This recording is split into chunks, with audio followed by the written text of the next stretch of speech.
လူတိုင်းဟာမိမိလောက်ပါလောက်ခလာစားတယ်ရွှေငွေပစ္စည်းများကိုဝယ်ယူစုဆောင်းကြတယ်အိမ်တော်တို့တည်ဆောက်ကြတယ်ရရှိလာတဲ့ရစာဝင်ငွေကိုလူတည်ပြီးတော့လေတိုင်းပြည်တိုးတက်ရဆောင်ရွက်ဖို့နဲ့ပြည်ပအကျိုးကျော်ကာကွယ်ဖို့အတွက်ထိုက်တဲ့အခွန်ပေးဆောင်နေကြတယ်ဒါပေမဲ့ဘဝတစ်ချောင်းလုံးဒီလိုစ조사စုဆောင်းလာရတယ်ကိုယ်ပိုင်ပစ္စည်းတွေပြည်သူစီကရတဲ့အခွန်ငွေနဲ့ဝယ်ယူတက်ဆင်ပေးထားတဲ့တနက်တွေကိုတုံးပြပြီးပြည်သူစီရတယ်ပြည်သူတွေရဲ့ပိုင်ဆိုင်မှုကိုအတင်းအားနဲ့လက်နက်ပြလူယူတော့မယ်ဆိုရင်ဒါကိုခင်ဗျားတို့ပြောခေါ်ကြတယ်ဒီကနေ့ရင်းမာပြီးပလဲနေတာမြေပြင်အခြေအနေတွေဟာတာမန်စစ်ကြောင်းထိုးမှုလို့ဒါစနစ်ကျပြုလုပ်နေတယ်ဓမြအင်ပါနဲ့ရက်တရာထောင်ချောက်ပါပဲဧပြီ24ရက်ဒီကနေ့ဒီနေ့ရဆိုနေရာ600ပါစစ်ကြောင်းမှာရင်းမာပြီးပလဲနေတာရွာစင်ပတ်ဓမြတိုက်ကြဒီကနေ့ဒီပိုင်ဆိုင်တဲ့ကားတွေလဲလို့မတရားပြောင်းချကြယူပြည်သူတွေအိမ်ပြည်ပစ္စည်းအိမ်တော်ပြည်ဘောပါတွေပေါ်လာချင်တိတ်တက်စီအိမ်ပေါက်စီမြေရောက်ယူနေတာ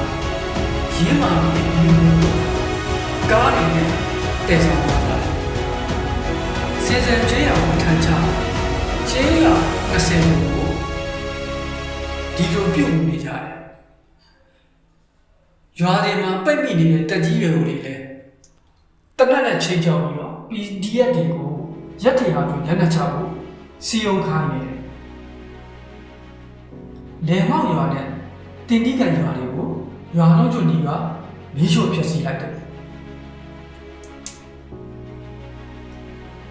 ဘာကြောင့်သူတို့က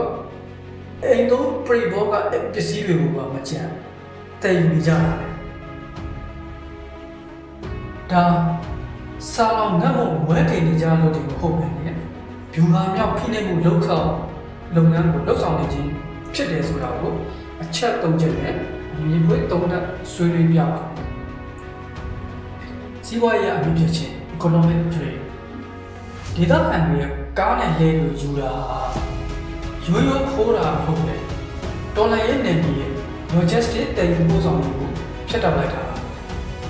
ရက်တရာထောင်ချောင်းမြင်းအောင်လည်း April 20မေခွန်းနောက်ပိုင်းမှာမြေပြင်မှာအခုလိုချက်ချင်းဖိအားပေးလာတာတွေ့ရပါတယ်တနက်နေ့ထောက်ပြီးတော့စီယုံရေးလုပ်ခိုင်းနေဆိုတာစစ်မှန်တဲ့နည်းမျိုးပေါ့ပါဒါ psychological warfare စိတ်ဓာတ်စစ်စစ်တက်တာပါနောက်လူသားတိုင်းမှာခုမှချီတက်တယ်ရွာလည်းပြန်ခိုင်းတာပြည်သူကိုချစ်လို့ထောပါနော် PDF တွေကို PDF တွေတိုက်ခိုင်းကောက်လို့လူသားတိုင်းနဲ့လုပ်ချင်ဒီလားလားဥတီလာကိုကြည့်နေဆိုရင်ဖေဖော်ဝါရီလဘုံတကားကိုပြားပေးလို့ကြောက်ွယ်သွားစေလို့မူကြောင့်လက်လက်တော်တဲ့ခုခံတော်လှန်ရေးတွေအမိရစိုးမိုးနိုင်အလောကြီးကြံဆောင်လာမှုပဲဖြစ်ပါတယ်။တစ်ချိန်တော်လှန်ရေးအစအားကောင်းခဲ့လို့ကြော်သောခဲ့တဲ့နေမီဖြစ်တာကြောင့်လေဒီနေမီကိုအမျိုးတကြီးဖိနှိပ်လာတာတွေ့ရပါတယ်။စစ်တပ်အခုဆိုရင်တိုက်ပွဲတိုက်တာတဲ့နေမီရှင်းလင်းရဲ့အမိခံဓမြတိုက်ခြင်းကိုပိုအားပြုလာပါတယ်။ဒါဟာသူတို့ရဲ့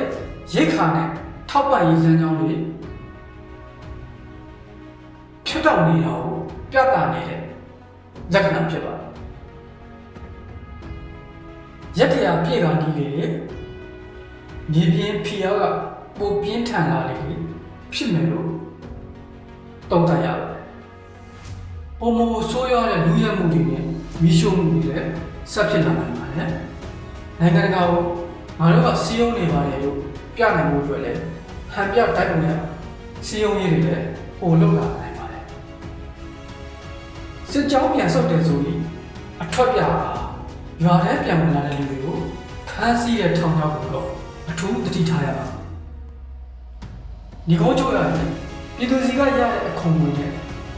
ဝယ်ပေးလိုက်တဲ့ကြီးစံတွေဟာပြည်သူရင်ဘက်ကိုပြန်မှန်းနေတာ